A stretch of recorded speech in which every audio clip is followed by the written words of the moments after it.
Imagine getting this for $120. You're extremely hungry and you can get rice and peas with some curry goat gravy.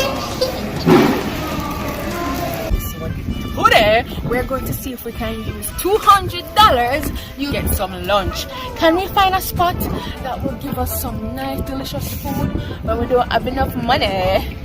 Let's see what we can get at Mega Mart.